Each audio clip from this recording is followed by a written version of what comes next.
क्या जानकारी है वो श्री बाबा द्वारा करी तो दृष्टि हो सकती हमने बागेश्वर सरकार से, बागेश्वर धाम से धीरेन्द्र ब्रह्मचारी जी का एक प्रोग्राम लिया था सिरसा का। उन्होंने कहा कि हरियाणा में मैं पहली बार सिरसा कुटिया में आऊँगा। तो अभी बीच में बार बार रिक्वेस्ट करने पर कि जी 2 या 3 दिन का प्रोग्राम आप कुरुक्षेत्र में कर दें, तो उन्होंने कहा कि जो सिरसा का आपका टाइम लिया हुआ है मैंने कुटिया से, मैं उसी के तत्वाधान से, उसी के माध्यम से, कि जो आपको 8 दिन का टाइम दिया है उसमें से 3 दिन अगर आप कहेंगे तो मैं अभी 2 या 3 दिन कुरुक्षेत्र दे सकता हूँ। तो 3 दिन उन्होंने कुरुक्षेत्र में दिए हैं, बाकी 5 दिन का प्रोग्राम सिरसा में करेंगे, आपके शहर सिरसा में आएंगे। है। इसमें पूरे जो कुरुक्षेत्र में कार्यक्रम होने जा रहे हैं तो सारे आयोजन की व्यवस्था जो है वो श्री बाबा जी ये देखो ट्रस्ट की तरफ से हमने उनको वहाँ बुलाया है, और वहाँ की लोकल सामाजिक संस्थाएं हैं और सभी लोग हैं, वो मिलके करेंगे। कुछ यहाँ से जो भी हमारी ड्यूटी यहाँ से लगेगी वो कुटिया से यहाँ से रुक जाएंगे। जी सबसे सारे जो धार्मिक क्रियाकलाप किया गया वो कुरुक्षेत्र तक पहुंचे। देखो, कुटिया का तो पूरे हिंदुस्तान में नाम है, क्योंकि ये तो धर्म स्थान है, तपस्थली है बाबा की। तो पूरे साधु संत महात्मा और धर्म में विश्वास रखने वाले सभी लोग तारकेश्वर धाम के बारे में, कुटिया के बारे में जानते हैं। तो ये तो पूरे हिंदुस्तान में और बाहर भी कुटिया के बारे में लोगों को मालूम है कि हाँ, एक ऐसा तीर्थ स्थल, एक ऐसी तपस्थली बाबा का एक ऐसा धाम है सिरसा में। यूपीए एनडीए के घटक दल के नाते आप लगातार प्रचार प्रसार में जुटे हुए हैं। कल भी कालावाड़ी में आपने रोड शो भी किया जी और जनसभा भी। जी। क्या लगता है ये माहौल क्या लगता है आप जा रहे हैं? देखो क्या होता है कि आम लोगों को, गरीब जनता को बहुत, इस सरकार ने बहुत कुछ दिया है और दे रही है। मोदी जी की तरफ से उनको बहुत कुछ मिल रहा है, चाहे वो कोई भी किसी भी तरह का हो, उसको हर चीज़ में बेनिफिट मिल रहा है। किसान की बात करें, चाहे आम जन की बात करें, चाहे अनाज मिल रहा है। तो वो जो बेनिफिशियरी जो लोग हैं जिनका फ़ायदा हो रहा है इलाज में, हर चीज़ में, वो बोल नहीं रहे। ये कुछ लोग हैं जो थोड़े बहुत 2, 4, 5% जिन्होंने वोट नहीं डालने जाना, वो जरूर चाहे हल्ला मचाएं, पर जो लोगों को बेनिफिट मिल रहा है सरकार से वो सब के सब वोट डालने जाएंगे, और वो सारे वोट मोदी जी को मिलेंगे। तो इसीलिए कि कुछ सोचने वाली बात है नहीं। ये जब रिजल्ट आएंगे, जो 400 पार का नारा है वो कहीं गलत होने वाला नहीं है, 400 पार ही हो। हरियाणा लोकहित पार्टी पूरे हरियाणा की पार्टी है, तो कितनी सीटों पर बीजेपी 10 सीटों पर चुनाव लड़ती है, कितनी सीटों पर आप समर्थन दे रहे हैं? देखो, हमारा समर्थन उनको, एनडीए का मतलब है कि एनडीए में पार्टी होने का मतलब है कि जहां भी आपकी ड्यूटी लगेगी, वो हरियाणा में चाहे मेरी ड्यूटी कुरुक्षेत्र में लगे, चाहे गुड़गांव में लगे, चाहे सिरसा में लगे, या जहां पार्टी को लगे कि हम इनसे यहाँ फ़ायदा ले सकते हैं, तो वहीं मतलब उन्होंने बोला और वहीं काम कर रहे हैं अपना। बाकी देखो, आज अगर मैं यहाँ बीजेपी की फेवर में कालांवाली जा रहा हूँ, या कहीं भी जा रहा हूँ, या सिरसा जा रहा हूँ, तो ये बात पूरे आप लोगों के माध्यम से पूरे हरियाणा में, हिंदुस्तान में जा रही है। तो सब जो मेरे चाहने वाले हैं, सब जो मेरे समर्थक हैं, सब जो पार्टी से जुड़े हैं, मुझसे जुड़े हैं, वो ऑटोमेटिकली अपने पार्टी के साथ हो जाते हैं।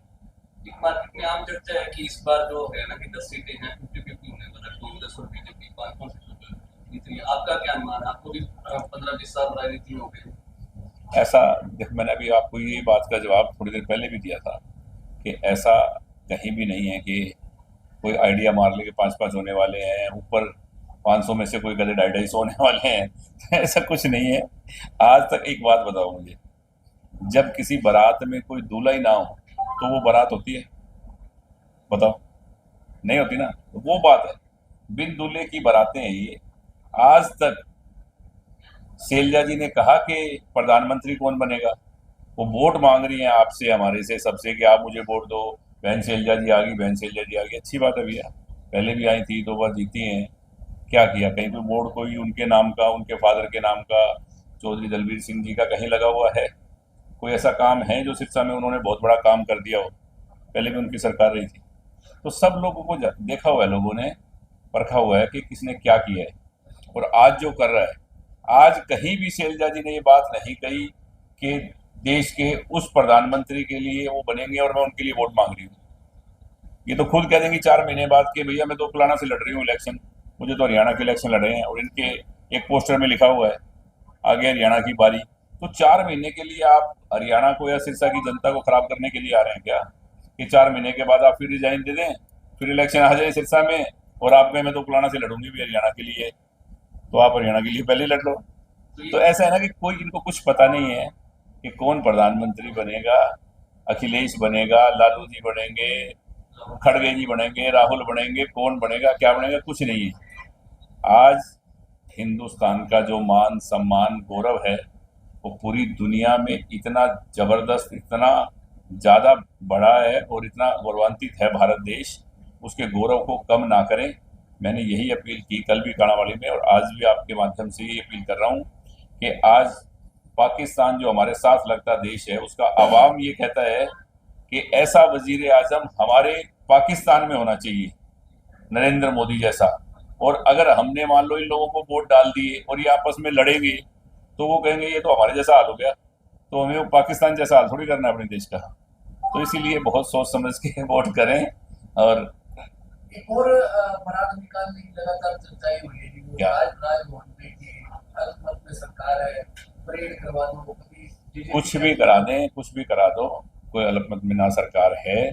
6 महीने वो अलग बात है कि ये पहले इलेक्शन करवाना चाहेंगे तो पहले करवा सकते हैं, वरना टाइम पे इलेक्शन होंगे। कोई अल्पमत में सरकार नहीं है। कभी भी फ्लोर टेस्ट चाहे आज दोबारा करा दें तो भी जो स्थिति है वो वैसी रहेगी। नहीं, आप नंबर आप गेम की बात आप करें दो तो बार आप 2 बार विधायक रहे, एक बार हुड्डा साहब के टाइम में, एक बार खट्टर साहब के टाइम में। हम्म। अब कोई ऐसा अगर आपको ऑफर आता है तो किसका समर्थन करेंगे, क्योंकि हुड्डा साहब के साथ भी आपकी पुरानी अच्छी दोस्ती है। देखो ऐसा है कि जब 90 लोग वहाँ बैठते हैं ना विधानसभा में, तो सभी एक दूसरे के दोस्त और साथी होते हैं। बाहर लड़ाई पार्टी की और अपनी अपनी पार्टी की और अपने अपने एरिया की, अपने इलाके की, वो एक विचारों की, वो एक अलग है। तो दोस्त सभी के सभी हैं, पर अगर हम एनडीए के साथ हैं तो हम एनडीए के साथ हैं, उसमें सोचने वाली बात क्या है? फिलहाल बीजेपी के साथ खड़े हैं। बिल्कुल खड़े हैं, बिल्कुल तन मन धन से खड़े हैं। और आपके सामने ये कहूँगा कि जो एचएलपी को, गोपाल गोविंद को प्यार करने वाले हैं, क्योंकि किसी का साथ दो तो मुकम्मल दो, हमारी ये सोच है कि या किसी का साथ मत दो। तो अगर इनके साथ देखो, आज हमारे पास कोई एमपी नहीं है एचएलपी पार्टी में, उसके बावजूद भी अगर हमारी पार्टी को उन्होंने एनडीए में रखा है तो हमारा भी फर्ज है कि हम अपना फर्ज पूरा करें और उनका साथ निभाएं। तो इसीलिए हम अपने फर्ज के साथ पूरा खड़े हुए हैं। बिल्कुल नंबर गेम की बात आती है विधानसभा के बाहर नंबर की बात पूरे हैं, करते पूरे हैं नंबर तिवाड़ी जी, कहीं नंबर कम नहीं है। सरकार को कोई खतरा नहीं है, ना ही नंबर कम है। जेजेपी की और इनकी स्थिति कांग्रेस जेजेपी का तो देखो, जेजेपी के बारे में तो आज से नहीं, मैं बहुत पहले से बोल रहा था, जब लोगों को शायद नहीं लग रहा था। एक बार याद हो 2 साल पहले ही मैं मिल के आया था अपना प्रभारी जी से, तो मैं बाहर निकला विप्लव देव जी से मिलके, तो उन्होंने मुझे पूछ लिया। मैंने कहा जी ये सरकार पहले दिन से भी चल सकती थी ऐसे ही और अब भी चल सकती है, और देख लो वही हुआ कि अब भी चल रही है और अब भी चलेगी, क्योंकि उनसे कोई फर्क नहीं पड़ने वाला था। वो जो बोल रहे हैं ना 10 हमारे साथ हैं, उनमें से उनके साथी क्या बोल रहे हैं कि इनके पास चाबी भी नहीं रहेगी, इसके हकदार ही हम हैं। तो आप सोच लो क्या स्थिति है, कहाँ खड़े हैं वो लोग। कहने से नहीं होता है वो सब, आप लोग चुपी थोड़ी है, हालत उनकी क्या है। वो तो ऐसे ही अपना सरकार को गुमराह करके 4.5 साल उन्होंने अपना देश के लिए मोदी जरूरी है, एक बार फिर आप देखो देश के लिए और हम सब के लिए, क्योंकि हम सब सनातन धर्मी लोग हैं, अपने अपने गुरुओं में विश्वास रखने वाले लोग हैं, और देश के लिए, देश की तरक्की के लिए, विकास के लिए मोदी जी जरूरी हैं। इसमें कोई अड़चन ना बने, ये हम सबको प्रयत्न करना चाहिए। और सिरसा की जनता से मेरी अपील कि कोई इसके अंदर कोई ब्रेकर ना आए, कोई इसके बीच में अपना रोड़ा ना अटकाए, और कमल का फूल खिलाकर हम भी मोदी जी के उस गुलदस्ते में सिरसा से, धर्म नगरी सिरसा से हम भेजें।